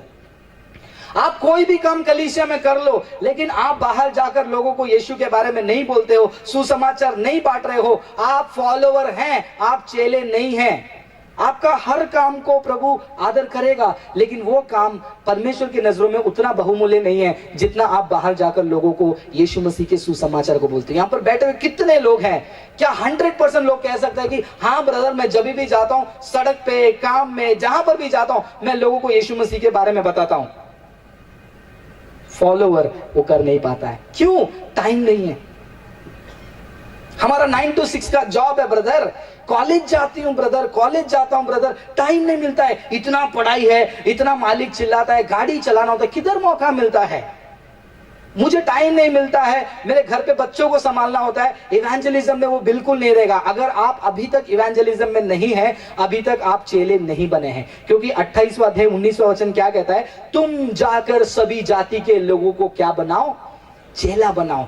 चेला जब खुद वो चेला रहेगा तब जाकर वो चेला बना सकता है। जरा मुझे एक बात बताइए, यीशु मसीह ने ये आज्ञा किसको दी थी? चेलों को दी थी या और पर खड़े हुए सबको दी थी? चेलों को दी थी। तो ये आज्ञा को वही पूरा कर सकता है जो चेला बनता है। जो चेला नहीं है वो किसी को चेला नहीं बनाएगा, जो फॉलोअर है एक और फॉलोअर बनाएगा। मैं इधर गया था, मुझे फायदा हो गया, तू भी हाँ, वो भी फायदे के लिए आएगा। यीशु मसीह ने कहा, मैं सच सच तुमसे कहता हूं, तुम खाकर तृप्त हुए इसीलिए मेरे पास आए, तुम्हारे मेरे चिन्ह चमत्कार और महान कार्य को देखकर नहीं, क्योंकि फॉलोअर्स होते हैं वो। जरा सोच कर देखिए, आज इस रात के समय में यही बोलकर मैं समाप्त करना चाहता हूं। मेरा पूरा मैसेज का खाली 50% कंप्लीट हुआ है आज के लिए जो निकाला, लेकिन परमेश्वर की आत्मा जैसे चलाई वैसे हम चलेंगे। और कल हम बचे हुए चीजों को देखेंगे कि जाकर चेला बनाओ। तो चेला कैसे बनता है, चेला की पहचान क्या है? तो चेला का पहचान क्या है वो तो कल हम देखेंगे, लेकिन चेला क्या नहीं है वो आज आपने जान लिया। चेला क्या नहीं है? उसकी खुद की इच्छा नहीं होती है, वो परमेश्वर की इच्छा को आगे रखता है। चेला जो है खुद के चाहत को सेटिस्फाई करने वाला प्रचारक को नहीं चुनेगा। चेला क्या नहीं करेगा? चेला वो सारी चीजों पर ज्यादा कान नहीं लगेगा जिसमें मजा आता है, क्योंकि अभी मजा आएगा, फिर बाद में जो है वो परमेश्वर से आपको दूर लेकर जाएगा। चेला वो नहीं करेगा कि कोई मेरे लिए हेड बन जाए, या फिर उसके कहने पर मैं सड़क पर उतरकर आंदोलन करूंगा और चिल्लाऊंगा और लोगों के विरोध जाऊंगा। या फिर अपने लिए सेलिब्रिटी वो नहीं चुनेंगे जो स्टेज पे खड़े होकर कैमरा को देखकर हाय बोले और स्टेज पे खड़े होकर शहरों के नाम को बोल बोलकर बेचे। वैसे लोगों को दूर रखेंगे। और चेले इमोशनल होंगे, लेकिन साथ साथ इमोशन के रैशनल भी होंगे। इमोशनल वो क्या करेगा? क्या बोला उसके ऊपर रिएक्ट करेगा, क्यों बोला उसके ऊपर वो क्या करेगा? रिएक्ट करेगा। लेकिन क्या बोला उसके ऊपर चेला रिएक्ट करेगा। कितने लोगों को समझ में आ रहा है? हालेलुया। कितने लोगों को समझ नहीं आया? आएगा तो भी थोड़ी ना हम बोलने वाले हैं। तो जिसको नहीं समझ में आ रहा है, हो सकता है आपको समझ में नहीं आ रहा है, तो जो लोग समझते हैं आप उनको अच्छे से समझाइए, ये चेले की एक खूबी होती है। वो मेरे से बात नहीं करती, हट मैं नहीं बात करूंगी, उसने लास्ट टाइम मेरे को ऐसा बोला, नहीं बात करूंगा। ये चेले की खूबी नहीं है, ये फॉलोअर ऐसा करते हैं। तो ये जो चेले क्या नहीं होते हैं, वो बेनिफिट के लिए, फायदा के लिए यीशु मसीह के पास नहीं आते हैं। जैसे मैंने पिछले साल कहा, आजादी मिले या ना मिले, छुटकारा मिले या ना मिले, चंगाई मिले या ना मिले, मुझे आग के भट्टी से यीशु बाहर निकाले या नहीं निकाले, वो शेर मेरे सामने गोल गोल घूम रहे, वो मुझे फाड़ खाए या ना खाए, मैं तो यहोवा का धन्यवाद करते रहूंगा। ये एक चेले की जिंदगी है। और सातवां, चेला वो नहीं है जो ऐसे बहकाने वाली शिक्षा, बहकाने वाली चीजों से यहां वहां टहले, यहां वहां गिरे और उछाले जाए। आठवां, चेला वो नहीं है जो खरा शिक्षा को देखकर दूर भागे। कल ये पॉइंट को हम गहराई से देखेंगे। नौवां, चेला वो नहीं है जो मुंह से कुछ कहे और रियल में कुछ हो, जैसे हमने लूका के किताब 9:57-62 में देखा। और चेला वो नहीं है जिसके अंदर सुसमाचार के प्रति दर्द दबाव नहीं है। यहां पर कितने सारे, मैं वापस से याद दिलाना चाहूंगा, अगर आप ये मंडप बांध कर बैठे हैं, यहां पर आप दरी बिछा कर बैठे हैं, ये किसी मिशनरी का खून बहा है। यहां पर किसी मिशनरी का जिंदगी यहां पर बीज के समान बोया गया है। उसको इंसल्ट में मत बदलना। तो आप देखिए, आप चेले हैं या फॉलोवर हैं। चेले क्या है वो कल देखेंगे, लेकिन फॉलोवर तो नहीं है। अगर ये 10 पॉइंट में से कहीं ना कहीं आप एक हैं तो इसके ऊपर थोड़ा सा सोचिए, प्रार्थना कीजिए और विनती कीजिए कि प्रभु मुझे आप फॉलोवर मत लेने दीजिए, मुझे आप चेला बनाइए प्रभु। Make me your disciple. क्योंकि चेलों के साथ क्या क्या परमेश्वर करता है, उनकी जिंदगी कैसी है, कल जब आप देखेंगे आपको बहुत अच्छा लगेगा। और यहाँ पर प्रचार करने वाला मैं सिर्फ माइक को पकड़कर आपको बाइबल का और किताबों का खाली पढ़कर ज्ञान देने वाला नहीं हूं, लेकिन मेरी जिंदगी में जो घटनाएं हो रही है उन घटनाओं में गुजरते हुए, उन चीजों से गुजरते हुए जो है मैं आपके साथ ये बातों को कह रहा हूं कि 2 प्रकार के लोग होते हैं, फॉलोवर और डिसाइपल। हम भी एक समय में फॉलोवर थे, मैं भी एक समय में फॉलोवर था। ट्रेडिशनली मम्मी पापा क्रिश्चियन, तो चर्च में जाना है साल में एक बार क्रिसमस में। डाइसन ब्रदर भी एक फॉलोवर ही थे। डाइसन ब्रदर भी फॉलोवर, कैसा फॉलो करते थे, बस आते थे, बैठते थे, ढोल बजाते थे चर्च पे, लेकिन जीवन में वो डिसाइपलशिप नहीं आई थी। हम भी जाते थे, कलीसिया में बैठते थे, संडे स्कूल में सबसे आगे था। ये जो बाइबल देख रहे हैं आप, ये बाइबल मुझे 2006 में दिया गया था, जब मैं संडे स्कूल से प्रमोट होकर यूथ मीटिंग में गया। तो आप वो जिस कलीसिया में मैं जाता था वहां पर एक प्रथा थी कि जब बच्चे संडे क्लास से यूथ में जाते हैं उनको बाइबल गिफ्ट करना है। ये 2006 का गिफ्ट में मिला वो बाइबल है। ये बाइबल उस टाइम से था मेरे हाथ में, लेकिन जिंदगी में बदलावट नहीं है। So keeping a Bible, Bible को पढ़ना, बाइबल को हाथ में रखना का गारंटी नहीं है कि आप चेले बन गए। जब ये जीवन में उतर कर काम करती है आप चेला बनते हैं। बहुत सारे लोग बुलाए गए थे, बहुत सारे, लेकिन जो चुने गए हैं वो चेले हैं। कौन है आप? प्रार्थना करेंगे।